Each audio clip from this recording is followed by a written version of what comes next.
누군가는 요리를 예술의 영역이라고 합니다. 여기 한 차원 다른 경지의 예술을 선보이는 요리사가 있습니다. 50년 중식 요리의 대가 여경래 셰프를 만났습니다.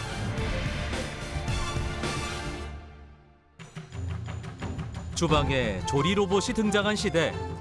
과연 로봇이 인간처럼 요리를 할 수 있을까? 여경래 셰프의 생각은 어떨까요? 음식을 볶을 때 불의 조절이라는 그 개념이 있거든요. 강약을 통해서 이걸 좀 더 맛있게 익힌다든지, 왜냐면 오랫동안 했기 때문에 숙련이 돼 있기 때문에 본능적으로 그 조율을 하는 것 같고요. 손맛, 그런 부분들이 조금 차이는 분명히 갖고 있는 것 같아요. 그런 것까지 AI 로봇이 판단하고 할 수 있게 된다면 그러면 진짜 짱이죠.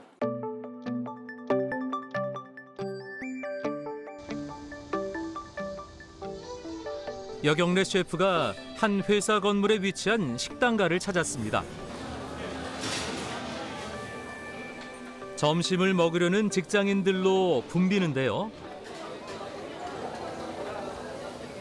이곳에서 유독 사람들의 관심을 끄는 식당이 있습니다. 바로 로봇이 요리해주는 중식당입니다. 로봇이 볶으니까 좀 되게 신기해요. 전 직업이 저긴데 저런 거 하면 맛있을 것 같아요. 모르겠어요. 한번 먹어봐야지. 똑같이 하려나. 이게 바로 로봇이 만들어낸 짜장밥입니다. 어떤 맛일까요? 로봇이 만든 음식인 거 알고 계셨어요? 로봇이 만든 거 몰랐어요. 맛은 어땠어요? 저는 맛있게 먹은 것 같아요. 로봇이 한 거라고 생각이 안 드는 맛이거든요. 로봇 셰프의 실력, 과연 실례하겠습니다. 어디까지 왔을까요? 이게 중화요리에 그 자주 쓰이는 웡 모양의 이것이 바로 로봇입니다. 처음 본 로봇, 어떻게 요리하는지 궁금한데요. 먼저 메뉴를 선택해 명령을 내리면 로봇이 입력된 레시피를 바탕으로 최적화된 조리법을 구현해냅니다. 사실 음식을 만드는 데 있어서는 그 안에 소스 레시피나 뭐 그러한 것들이 결정적일 텐데 그 동작으로만 해가지고 이 맛을 낼 수 있는 건 아닐 것 같은데. 저희가 이제 기본적인 이제 셰프님들의 웍 모션을 분석을 해서 이제 저희가 다양하게 이제 모션을 입혀놨어요. 이 로봇 웍의 특별한 점은 AI 영상 분석 기술이 적용됐다는 겁니다. 다른 요리사의 웍질 모션 3,800여 가지를 수집한 뒤 로봇에 학습을 시켰습니다. 이를 토대로 개발된 레시피마다 최적화된 웍질을 구현하도록 한 겁니다. 보통 로봇이라고 생각을 하시면 단순 반복을 통해서 볶아주고 섞어주는 역할만 한다고 생각을 하시는데, 이제 무빙웍, 로보틱웍 같은 경우는 카테고리마다 메뉴마다 웍의 동작이 다 달라요. 뭐 예를 들어서 자동으로 뭐 기름 양이라든지 뭐 화력, 뭐 볶는 시간 이런 게 다 저희는 다 차별화가 돼 있습니다. 최첨단 기술이 집약된 조리 로봇. 과연 인간 요리사를 뛰어넘을 수 있을까? 오늘 특별한 대결을 준비했습니다. 50년 중식 대가 대 신기술 중식 로봇. 어떤 승부가 펼쳐질까요? 뭐 한 5, 6년 전에 로봇하고 음식을 만들어 가지고 누가 더 우열을 가리는 그런 걸 한번 해본 적이 있었기 때문에 그때는 어땠어요? 당연히 제가 이겼죠. 과연 어느 정도까지 발전됐는지에 대한 거를 제가 현황 파악을 좀 할 수 있는 그런 기회일 것 같기도 하고 해서. 로봇은 긴장하지 않기 때문에 저만 긴장하지 않으면 충분히 이길 거라고 생각합니다. 중식하면 생각나는 가장 대중적인 요리죠. 짜장밥과 잡채밥으로 대결을 펼치기로 했습니다.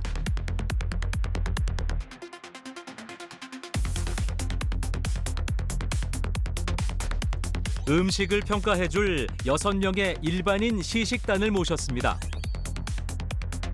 블라인드 평가 방식으로 2가지 음식을 비교 시식해 보도록 했습니다.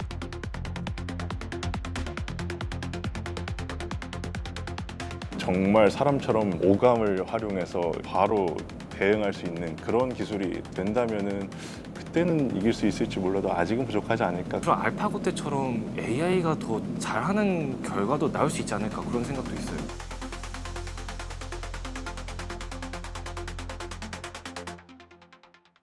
만약에 오늘 대결을 펼쳤을 때 로봇이 그냥 이겨버린다 라고 한다면 앞으로 우리는 어떤 삶을 살아야 될까라는 고민을 많이 해야 될 것 같아요. 선택의 순간, 사람들 대부분 2번을 선택했습니다. 과연 2번은 누구의 요리일까요? 1번이 무빙업이고 그다음에 2번이 격영래 셰프셨습니다.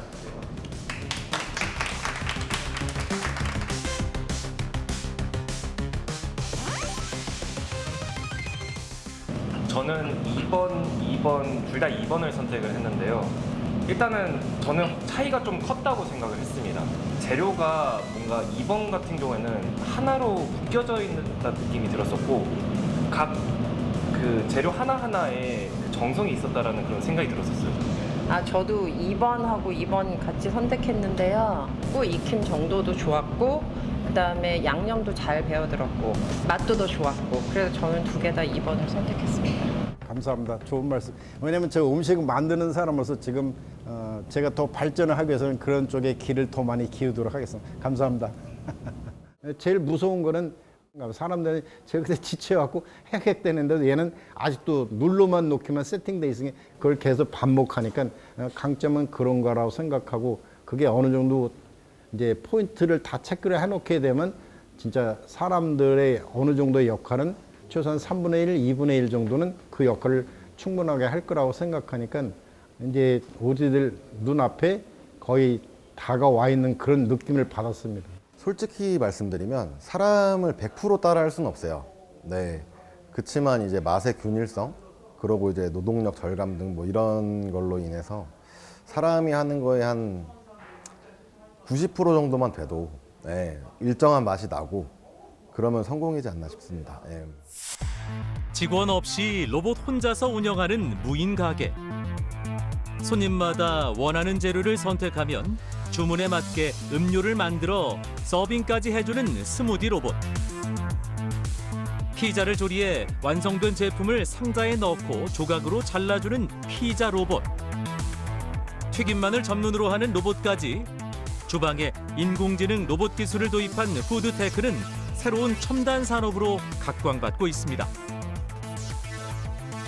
전 세계 조리 로봇 시장의 규모는 2019년 기준으로 10년 만에 4배 가까이 성장할 것으로 나타났습니다.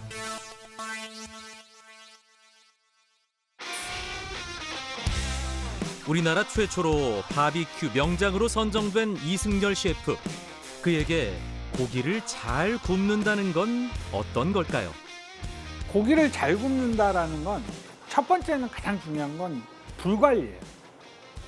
불을 얼마만큼 잘 다루고 잘 관리하느냐에 따라서 고기의 맛은 확연하게 달라지고, 두 번째는 어떤 전반적인 레시피, 그 다음에 세 번째는 그 요리를 하는 셰프들의 자세겠죠. 그는 국제요리대회에서 여러 번 수상을 거머쥘 만큼 고기 굽기 실력을 인정받아 왔습니다.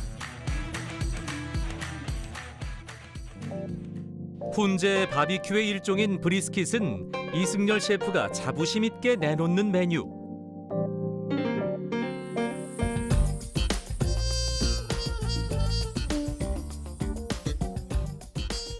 육즙 가득한 지금의 상태를 만들기까지 이승열 셰프만의 오랜 경험과 노하우가 담겼습니다.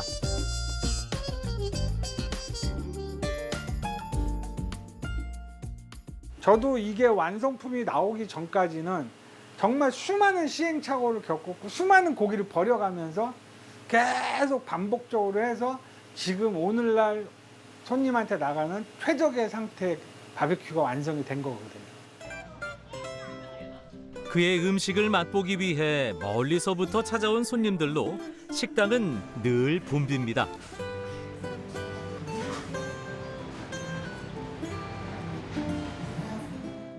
일단 이 브리스킷 이거 폴드포크 되게 먹어보고 싶었는데 일단 식감이 가장 다른 것 같고 향도 다른 것 같아요. 폴드포크는 그냥 입에서 그냥 녹는 그런 식감이 있고 제가 사실 광주에서 왔거든요. 처음 먹어봤는데 맛있어가지고 자주 오려면 또 서울 올라와야 되는데 그게 많이 아쉬워요 지금. 이렇게 손님들에게 인기가 많은 건 감사한 일이지만 고민 또한 큽니다. 이승열 셰프의 주방 모습. 경력 40년 차 숙련된 손놀림으로 끊임없이 일을 해도 숨 돌릴 여유조차 없습니다. 저는 월요일 날 밤 12시에 나와서 일요일 날 저녁에 집에 들어가요. 일주일 동안 가게에서 먹고 자고 하면서 고기를 구우는데 힘드니까 중간에 직원들한테 한 번 정도 그냥 밤 좀 새줘라 이런단 말이에요. 그런데 중요한 건 그 다음날 새벽에 퇴근을 해서 집에 가야 되잖아요. 근데 이거는 안 그렇단 말이에요. 이 업은. 우리 특히 저희 가게 그 다음날 또 일을 해야 돼. 그러니까 지치죠. 셰프라고 요리만 할 수 있는 건 아닙니다. 손님이 떠나고 쌓여버린 설거지거리들. 이 모든 주방 일이 다 이승열 셰프의 몫입니다.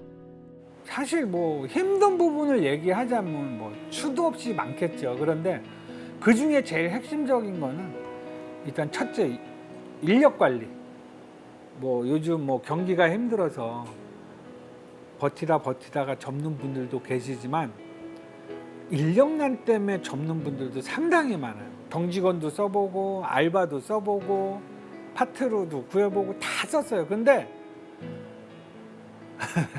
다 도망갑니다. 영업이 끝나고 늦은 밤.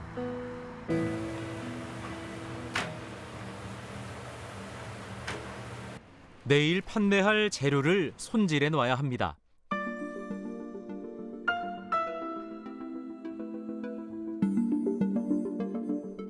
고기를 훈연 기계에 넣습니다. 이제 기계가 알아서 해줄 것 같지만 사실 사람 손이 더 많이 가는 건 지금부터입니다.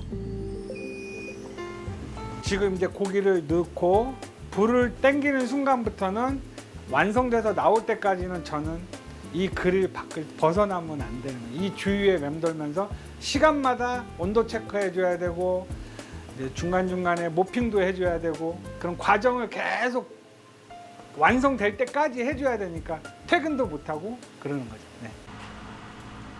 언제까지 이렇게 계속 일을 할 수 있을까?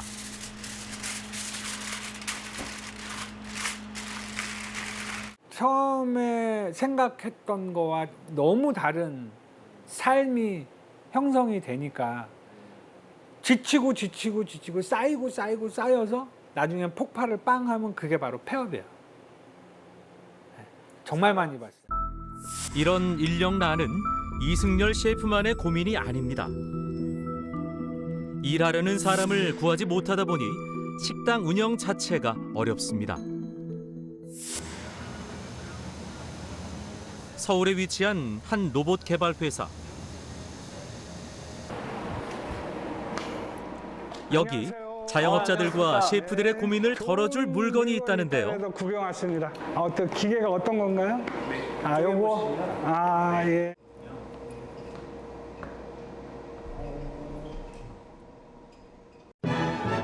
이게 바로 힘든 주방 일을 대신해줄 조리 로봇입니다. 주방이 되게 이제 덥고 고기 굽는 게 쉽지 않잖아요. 그렇죠. 그런 것들을 이 로봇이 패티를 구워주고 패티마다 원하는 최적의 이제 마이야르 반응을 일으키는 설정값을 찾아서 직접 레시피를 저장해 놓을 수 있어요. 이 그릴 로봇은 사용자가 설정한 온도와 레시피에 맞춰 햄버거 패티를 균일한 맛으로 구워주는데요. 1시간에 200개까지 조리가 가능합니다. 미리 준비해 놓은 패티가 있고요. 그릴 로봇에게 일을 시켜볼까요? 장비에 패티를 올려놓고 버튼 하나만 눌러주시면 아래쪽에 있는 그리들이 위로 올라가면서 이제 양쪽으로 조리를 해줘요. 조리가 완료된 패티를 로봇이 꺼내줘요.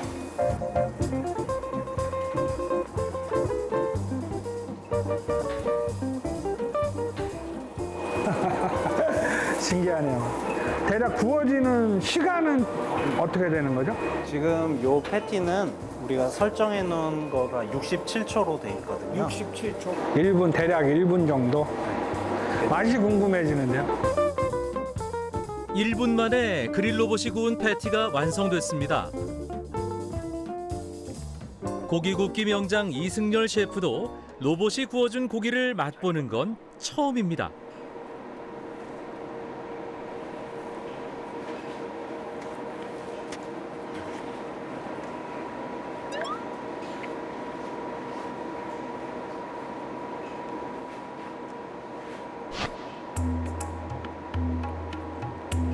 맛은 좀 어떠실까요? 맛은 그냥 일반적인 패티 맛이네요. 네. 이거는 기계가 잘못 구웠다기보다는 저 세팅에 좀 문제가 있지 않을까. 지금 아까 보니까 온도가 200 막 몇 도잖아요. 패티는 다짐육이란 말이죠. 맞아요. 그러니까 굳이 저렇게 높은 온도에서 구울 필요는 없다. 이승열 셰프의 경험과 노하우를 살려 패티 굽기의 온도를 다시 조정해 봤습니다.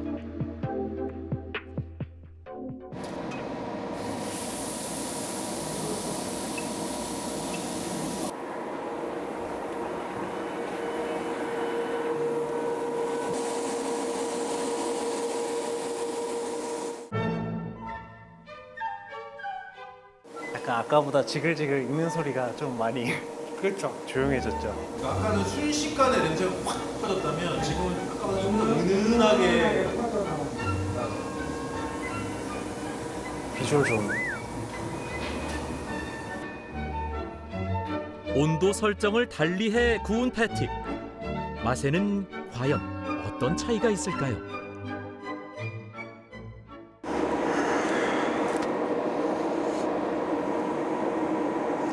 굽기 정도나 냄새로는 거의 뭐 고기를 굽는 전문 셰프가 구운 정도는 돼요.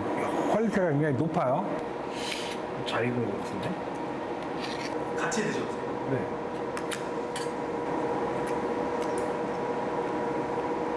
근데 보면 아까하고 다른 점이 느끼시겠어요? 육즙.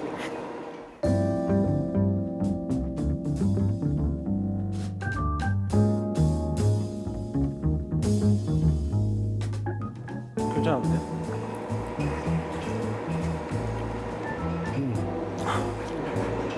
완전히 다른 고기가 됐어요. 원료도 똑같고 장비도 똑같은데 단지 방법만 바꾼 거잖아요. 아무리 최첨단 로봇도 인간 요리사가 어떻게 사용하느냐에 따라 전혀 다른 맛을 만들어냅니다. 오기 전까지는 사실 이전에 AI가 구워봤자 얼마나 맛있겠어. 나보다 잘 굽겠어 라는 생각을 사실 하고 왔어요. 근데 모든 과정을 보고 나니까 사실 깜짝 놀란 부분에서 야 이게 참 살기 좋은 세상이 오는구나. 사실 촬영하는 내내 그 위압감을 느낀 건 사실이에요. 내 자리를 자꾸 침범해오는. 인간 요리사의 모든 업무를 대체해줄 조리 로봇의 등장도 머지않은 시대. 주방 일자리의 80%를 로봇이 대체할 수 있다는 예측도 나오고 있습니다. 인간 요리사의 설 자리는 어딜까요? 식재료 구입서부터 시작해서 재료 손질, 다듬고, 간을 맞추고 하는 이런 행동은 기계가 할 수 없거든요, 사실은.